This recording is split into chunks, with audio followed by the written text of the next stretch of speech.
Posibleng mawad ang trabaho ang mga seafarers nga anaa sa oil industry tungod sa cost-cutting measures nga giimplementar sa mga oil companies hilaban na didto sa Middle East matod sa Department of Labor and Employment kon DOLE. Si OWA Administrator Rebecca Calzado miingon nga kadtong mga seafarers nga nanakayan sa oil tankers ang posibleng unang maapektuhan niini.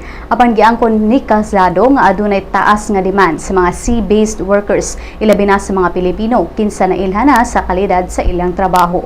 Matod usab ni Calzado nga nangita karon og paagi ang gobyerno aron mahatagan og alternatibong trabaho og skills training ang kadtong mga displaced overseas Filipino workers gikan sa Middle East. Gingon nga 1.5 milyon ka mga OFW sa Middle East ilabi na sa Saudi Arabia ang posibleng mawad ang trabaho tungod sa gingong cost-cutting measures didto sa mga oil companies.